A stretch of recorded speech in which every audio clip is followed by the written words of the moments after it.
the snap. They're going to give it to Irvin. Irvin untouched up the middle for a touchdown. Drew Irvin, third rushing touchdown of the game. Benner takes the snap. He's looking to pass at the design quarterback run. He keeps now out across the 20 to the 15 to the 10 to the 5, and he's into the end zone. Touchdown, Cole Benner. They give it up to Smith, and there's a fumble. Ball's on the ground. Otterbein has it. Austin Jones recovers.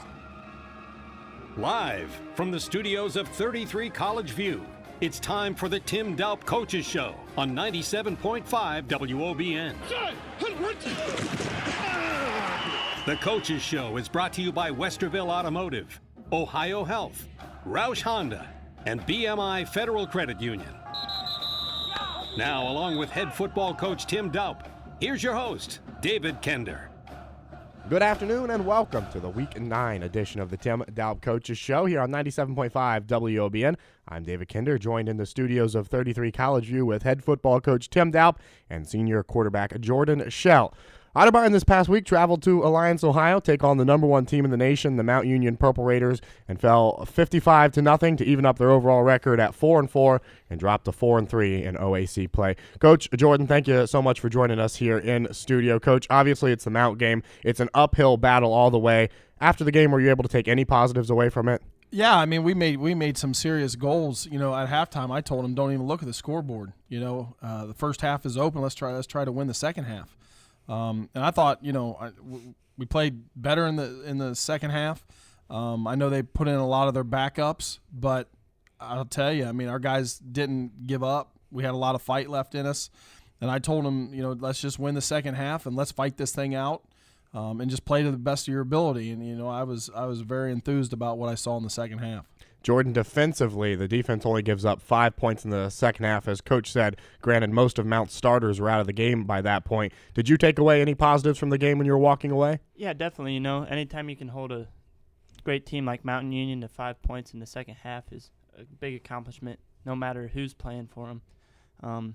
You know, we came out the second half and just decided to do our stuff and do what we do, and it showed in the second half. Mount Union took the opening kickoff in their first drive of the game. They march all the way to your 25-yard line before you hold them on downs. I know that was very reminiscent of last year's game when you had a big stop on a fourth down and short. What was the feeling down on the sideline after holding them early? You know, that was a big starting point in the game. Hold them down there on the 25-yard line, get off the field, get our offense onto the field, and maybe try to get things rolling in the offense's direction. Coach, that stop very similar to last year's game and how that started. Yeah, I mean, they were getting some nice chunks of yardage, and, you know, our defense did a good job, I thought, you know, settling down a little bit right there, and you know, he scrambled, stopped him short. Always good momentum. I mean, that's a big thing against Mount. If you can do something early, it builds on your confidence and things like that. So, you know, I was really pleased with the way that first drive started. Jordan, you were matched up with Roman Namdar for most of the game. Mount's all-OAC receiver, one of the more talented receivers in the conference. Where does he rank among receivers you've lined up against this year?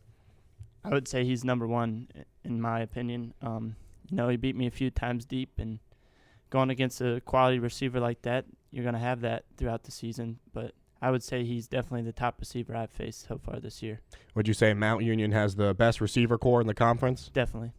Coach, looking back, the week leading up to the Mount game, did you feel there was anything more you could have done to better prepare for the Raiders? I don't think so. You know, we treat it just like a regular game. You know, their speed is you watch it on film.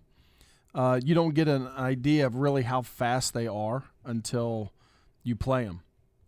Their defense is probably the fastest I've ever seen of a Mount defense. Just things will open, but they close so fast. They're physical up front. I mean, it just seems like nothing you do goes right. I mean, you may think you have the perfect play of the way they're lined up, and you're like, hey, we're going to get this, and it closes so fast. And, you know, sort of the same way on offense. We called some things and thought we would put our guys in good positions. And, you know, I know that a couple of our D linemen at the end of the game said you have no idea how fast that O-line is, that they can climb and get to places very quickly. You know, their backs run hard. You know, quarterback can make you look a little goofy at times if he tucks it and runs. So, I thought just their team speed is one thing you just can't get ready for in practice. They're ranked number 1 in the country. They've won 101 consecutive conference games in a row now. Coach, how does this year's Mount team compare to previous Mount teams you've coached against? I think they're a little bit in my opinion, I think they're the best we've seen. Defensively, they've got 8 guys that have played since they were sophomores, and now they're seniors. And, I talked to Vince before the game, and I said, hey, your defense is pretty fast. He said, yeah, that's the one thing that they knew going in, that they were going to have a good defense. But not only are they physical, they're just so fast. I've never seen a Mount defense that fast, ever. Jordan, you're a senior now. You've seen your fair share of the Purple Raiders in past years. How did this year's team compare to previous teams you've played? I'd have to agree with Coach. They're big, strong, physical, and fast, and much like the Mount teams in the past, but I think these guys are a lot more experienced. They're a well-oiled machine. They just go out and do everything precise, and they're physically sound. They're a great team, and I think they're a lot better than the team that we faced last year, in my opinion. Mount Union's quarterback this year is someone who you actually defended as a wide receiver last year, Therese Scott. Athletic-wise, how do you think he made the transition from receiver to quarterback? He played pretty well, in my opinion. I'm not sure the transition from quarterback or from receiver to quarterback, how that went for him, but based on his stats from this year and his quarterback efficiency, he's taken it pretty well and excelled at it. Coach, offensively, you were without starting quarterback Kevin Green, also without one of your Wildcat quarterbacks and receiver Cole Benner. You had to do some realigning on the offensive line because of injuries and other reasons. How much did that play into the final outcome of the game? Well, I think it played a little bit. I mean, Joey, coming in first college start, and he's starting against Mount Union, who obviously defensively is very good. Not an easy situation at all. So, I think he was a little bit nervous at times, but at other times, he did what we asked. And trying to reshuffle up front, you got guys playing in different positions and Louis going back to center and, just things that we weren't used to. And anytime you throw a little bit of a wrinkle in there, it's tough. You got tackles trying to play guard and things like that. So, and that's a whole different fit in there. And you got a first-team All-American kid, Lolly's in there, and he's a first-team All-American. So, going from guard to tackle to guard's a little bit different inside. And obviously lost a little bit of without Cole, a little bit different too. We did some different things, but, we had Connor. Connor did, what he could do, did a good job. But, it's just when you're trying to replace and move guys and do this and that, it just makes it tougher on you. Longino, going into the game, you said his first career start also was in the single digits in the number of passes he had attempted all year, so not a lot of experience. What was your message to him before the game? I just looked at him flat, and, I smiled, and I said, "You ready for this?" And he's like, "Yep, let's get on it." It is what it is. Next man up. I thought he was relaxed before the game, so that's the biggest thing. Couldn't be all tense and everything else, but I think it got closer. Obviously, I'm sure the butterflies started kicking in and, feeling pressure and things like that because it's not easy to protect against that D-line in the way they blitz and do some things. Scott didn't seem to have the same arm that last year's All-American quarterback Kevin Burke did, but he did do some other things that distinguished him from Burke. Oh, yeah. He can run. He's an athlete. He broke that one clear across the field. We thought we had him bottled up, and he breaks one clear back across. So, obviously, he's fast. That's one thing. He's not as elusive. Burke did some things a little bit different, but athletically, he can run. And those receivers can get open because they're athletic too. So it'll be interesting, as they go. I think he's ahead of schedule as to where they wanted him. And, I think offensively they're just as sound as they ever have been. Coach, getting away from Saturday's game and looking at Mount Union as a whole, there's been rumors of people saying they want Mount Union for football only to go independent. Yeah. Is that something you'd be in favor of? Well, that's something I'd have to sit down and talk to the other coaches and see what was best. But, it is strange. You're talking a lot of wins. And since 2005, it's, what are they, 101-1? And then if you go clear back to 94, they're 200 and something in one. So, it's as a head coach, you sit there and you think, hey, it'd be great to get somebody else into the playoffs because they're going to make it. And sometimes if you have a couple teams go 8-2, then another team's not going to make it because who are they going to take? They're both tied for second, or most of the time if you're 9-1 and your only loss is the Mount, you're going to get in. But, I think if you look at the way, even this year there's some teams up there that, could go 8-2 and not even get in. Mm-hmm. So, I don't know. It's just they same old, put it that way. They don't give out OAC championship rings anymore. They don't hold banquets for OAC titles, so why not open it up for someone else? They only, they cancel their banquet and things like that for if you don't win a national title. And, they're on a whole different scheme of, we're trying to qualify for the playoff. That's a very successful year for us. And, they're not even, doesn't matter.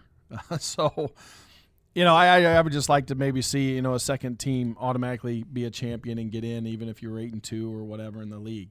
55-0, Otterbein falls to number 1 Mount Union. When we come back from the break, Otterbein's task gets no easier this week as they battle another nationally ranked team, the John Carroll Blue Streaks. We'll preview JCU with Coach and Jordan when we come back here on the Tim Doup Coaches Show on 97.5 WOBN.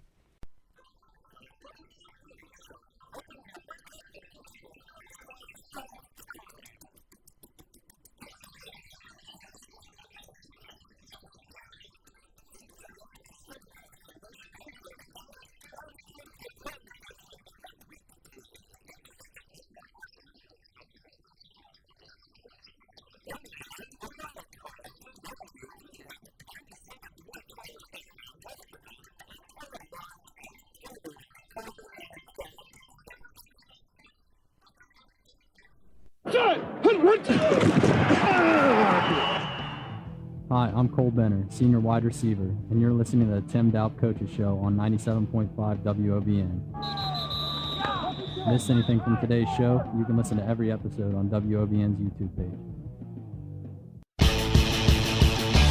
Hey Cardinal fans, Otterbein Athletics on the Radio is brought to you in part by Westerville Automotive. Serving the Westerville area for 20 years, they have 2 locations on Westerville Road and in the Uptown area, just seconds away from Otterbein on Main Street. They're on the web at westervilleautomotive.com. You can follow them on Facebook at Westerville Automotive Uptown or call them at 614-890-6700. That's Westerville Automotive.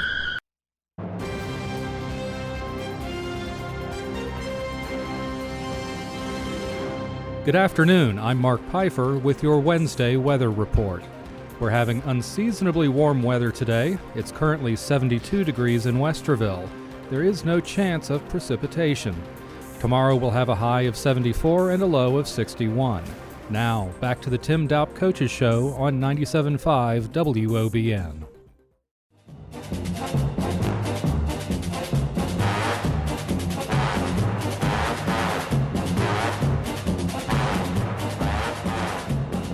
Welcome back to the Week 9 edition of the Tim Doup Coaches Show. David Kinder here with head football coach Tim Doup and senior cornerback, Jordan Shell. And it's getting down to the end of the year. Only 2 more episodes of the Coaches Show left. And this week, Otterbein will look to move past the Mount Union game and prepare for another nationally ranked team in the John Carroll Blue Streaks. JCU 7-1 this year, ranked 15th in the nation. Coach, back-to-back weeks playing a Division III ranked opponent. Second year in a row that's happened with Mount and JCU. Would you prefer it if the conference gave you a little bit more of a break and scheduled those games separate of each other? Well, I mean, it'd make it easier. I mean, a little bit where, you're not going on what we call the gauntlet at the end, because we finished with Northern, and Northern beat John Carroll. So, it's a tough streak here that, and there's nothing I can do about it. I mean, it's the way the computer kicks it out, I guess, according to the OAC.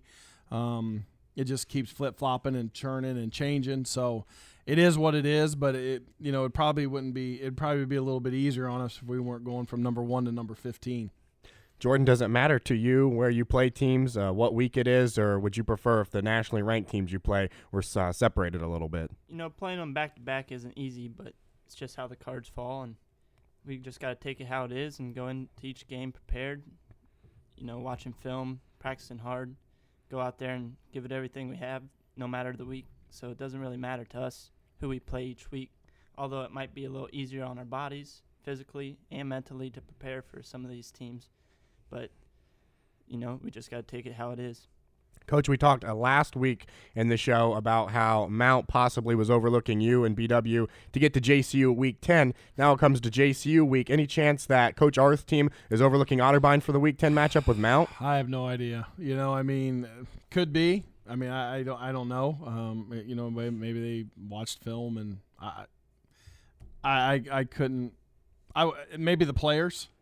As coaches, you always you got to cover your rear ends and look at everything. And I could maybe see the players saying, well, it's just Otterbein. We got to get ready for Week 10. As a player, I think that's just it's common. Things that happen in a player's mind is, well, we'll be fine no matter what we do. We're going to win. So as coaches, we don't think that. It doesn't matter who we're playing. We prepare the same way. So I don't think the coaches are, but I could see maybe the players are going to, not be as up and focused for us as they will be for Mount. Jordan, JCU lost Mark Myers at quarterback, who's one of the conference's best pro-style quarterbacks. Coach Arth replaced him with Jake Schaefer. What kind of quarterback is he? Jake Schaefer's pretty similar to Mark Myers. Even though he's a righty, Mark Myers was a lefty. Still sees the field well, big kid, throws the ball well. He's got a great receiver in Marshall Howe. I think he has over 1,600 yards, 19 touchdowns on the season. So he's a great athlete and somebody we really got to prepare for. How can we expect to see the Blue Streaks line up on the offensive side of the ball? They do multiple things, a lot of motions, shifts, so it's hard to prepare and get ready for what exactly they do. They do a lot of things like BW did 2 weeks ago, and we just got to mentally prepare and watch film for them. You mentioned Marshall Howe, averaging almost 100 yards a game, has caught 2 touchdowns in each of his last 3 games. I'm just assuming you're probably going to be lined up across from him for much of that game. What have you noticed about him from playing against him in previous years or film that he does really well? They move him around on the field a lot, take deep shots with him. Great big athlete, physical kid, got good top-end speed. It'll be another tough matchup for me. Coach, JCU comes into this game ranked 15th in the country, 7-1, second place in the conference. Are they as good as last year's team? I think last year's team. I don't think so. But I think I would say that maybe earlier in the year they weren't as good as last year. But if you watch them in the last couple weeks, they're starting to figure it out. Those guys that hadn't played a lot, you can tell they're starting to figure it out. So, now they are playing really, really well. But earlier in the season, I think they had to make some adjustments and do some things, and some of the younger guys had to learn. So at the beginning of the season, I would say no. But now as we're getting later and later, I would say they're getting closer and closer to last year's team. What kind of defense can we expect the Blue Streaks to run? Oh, a little bit of everything. They're a 4-man front, 5-man front, bear, 3-man, a lot of blitzing. Rolling safeties, so they're very multiple. It seems like you never get back-to-back snaps of the same defense. So they do a good job disguising and moving around and blitzing and dropping D linemen into pass coverage. They do a little bit of everything. So we've got to prepare for everything. Who are some of the defensive players whose name might be called a lot on Saturday? Oh, their nose is real good. Porter, I think he's a preseason All-American. Maybe he's been there for 3 years. Their inside linebacker, number 33, who used to play outside linebacker, has now moved inside. Number 1 and number 6 have played, Hollins and Dawson. They've played for a couple years, and they're only juniors. They've played since they were freshmen. So, those are the guys that are the leaders on defense because they've been there and done that, and they've got a couple new guys that are playing really well for them too. JCU leads the conference in sacks with 38. That's 12 more than anyone else in the OAC. Yeah. Coach, what can you do offensively to try to stifle their pass rush? Well, you got to move your feet, and they twist and blitz so much, so we might have to max protect some things. So you got to get the ball out quick because they do try to outnumber you at times, and they've just got some good athletes. So yeah, they've got a lot of sacks, and on the flip side of that, their O-line's only given up 1. So, defensively, we got to figure out some things and try to get some heat on Schaefer so he just can't sit there and, be comfortable. The 38 sacks is unheard of. And then, like I said, but the other stat that people probably don't realize, they've given up 1 sack all year. Jordan, this is going to be senior day for you. Obviously, a very emotional day. How's it going to feel taking the field at Memorial Stadium for the last time?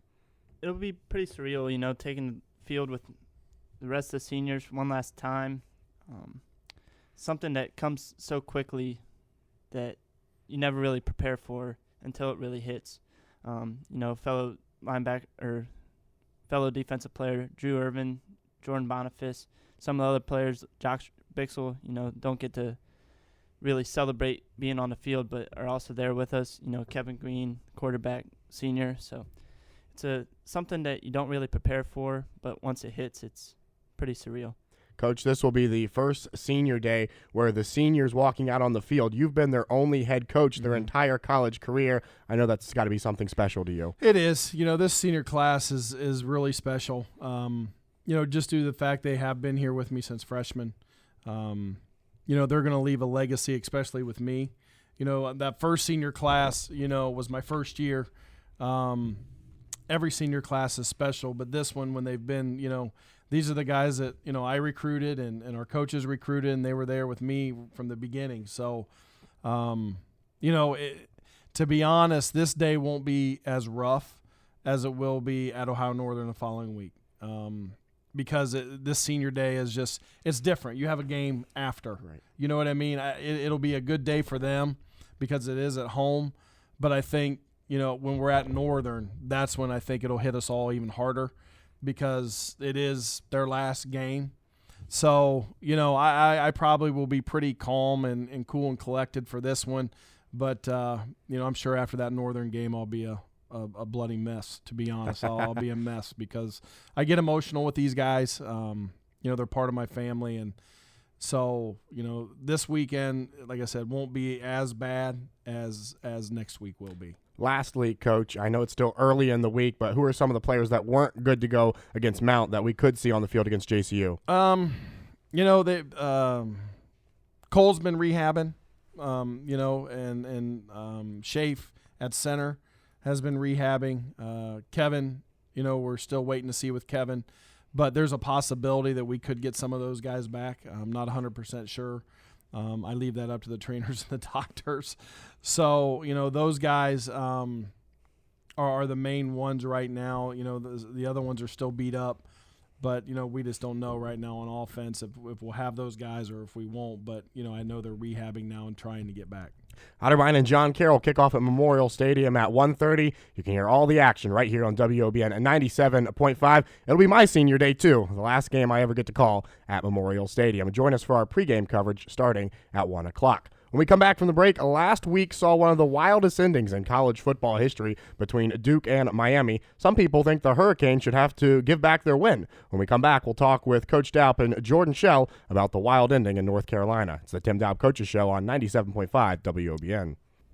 Football is a sport that unites fans, players, and coaches alike in a spirit of competition and camaraderie.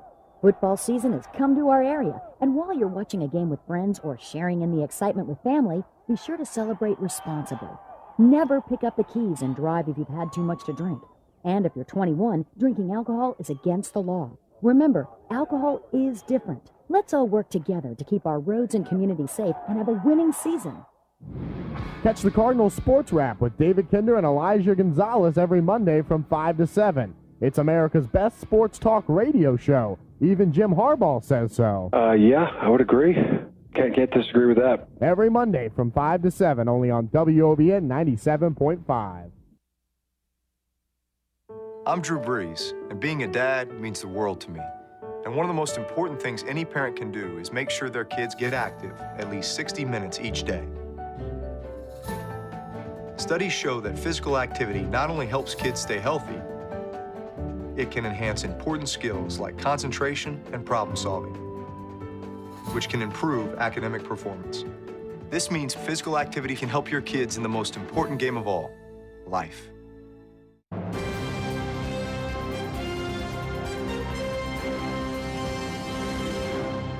Good afternoon, I'm Elijah Gonzalez with your campus sports update. With a straight-set win over Baldwin Wallace, the volleyball team advances in the OAC tournament to play Ohio Northern tomorrow at 7 p.m. in Ada. The women's soccer season may have come to an end with their loss Monday in the opening round of the OAC tournament, but senior Alex Ancona was named OAC Player of the Week after tallying 2 goals and 3 assists in the win over Mount Union and Marietta. This Saturday is senior day for the football team as they take on John Carroll at Memorial Stadium. Kickoff is at 1:30, and this Friday, the men's basketball team has their first scrimmage of the year with Division I Indiana-Purdue Fort Wayne at 7 p.m. Now back to the Tim Doup Coaches Show on 97.5 WOBN.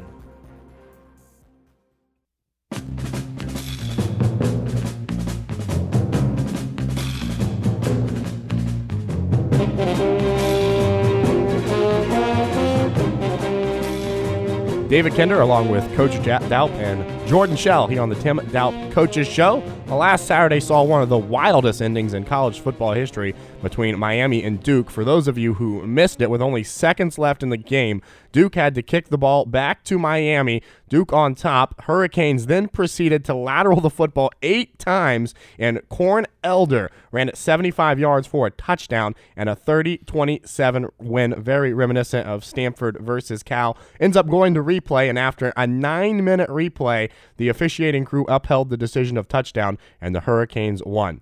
The ACC came out the very next day, and they suspended the entire officiating crew for making 4 mistakes, one of them being that they missed that one of Duke's running backs' knee was on the ground following one of the laterals. Now, some want the ACC to retroactively give Duke the victory. Coach, can you go back in time and change games? No, and you know what's funny is I just thought of this, is you asked me what's the craziest finish I've ever seen 2 weeks ago, and I said the Cal game. The band's on the field. Yeah, game. the band's on the field, and here we are 2 weeks later, and we're watching it all over again. No, you can't take it away. The officials made, if they screwed up, they screwed up. Once those teams leave the field, those are all judgment calls, and that you can't take it away. If you were to do that, then you're going to set a precedent that could create a lot of different problems for you. But watching the game live, I actually was flipping back and forth, and I was watching that game, and I saw it live, and even though there were clips and the guy put his knee on the ground, the one thing that caught my eye, I was sitting there with my wife, and I said, they're going to call this back, and she's like, why? I said, because if you look, the kid is running, he's on the 10-yard line getting ready to score. There's an assistant coach and another player without a helmet on coming onto the field at the 10-yard line. Ooh. When he's crossing the 10, hadn't even got in, so they've got all these people on the field. That should have been a flag. So, it was just an utter mess. That's a big no-no, players and coaches on the field without helmets. And especially down by the 10-yard line, and they haven't even crossed the goal line yet. So he's on the field down there. I mean, that's illegal participation. They've got too many men on the field. The whole thing just turned into a fiasco. Jordan, if you're the ACC, do you go back and give the victory to Duke? I don't think you can. You can't put the blame on the Miami players and coaching staff for a mistake the officials made. It's not their fault that they reviewed for 9 minutes and still didn't get the call right. You put that blame on the officiating staff, which the ACC has, and suspended them for 2 games. You feel bad for the Duke players and coaching staff because, like Coach said earlier while we were talking about it, that it could have implications for their bowl games, and that's big money for their schooling for the school's income and stuff like that. So I don't think you can put the blame on the Miami staff and students. The ACC came out and said the touchdown shouldn't have stood, and then a few days later, they give Corn Elder, who scored the touchdown, the award for the ACC Special Teams Player of the Week. Probably shouldn't have done that if they were the conference. Yeah, I don't think so. Coach, I mean, come on. Yeah. I don't know how you give somebody that when everybody in their own mind knows that was not a touchdown. Is that a wilder ending than the Michigan State game? These are just getting crazy. I think it is. I think it's crazier only because you see people get block punts, but that was crazy because the way it throws it up in the air. But this just took so much more time and the way it all unfolded. Like I said, it reminds me of the Cal game, and it was just wild. Jordan, which ending do you think is more wild? being a High State fan, I kind of got lean with the Michigan State game.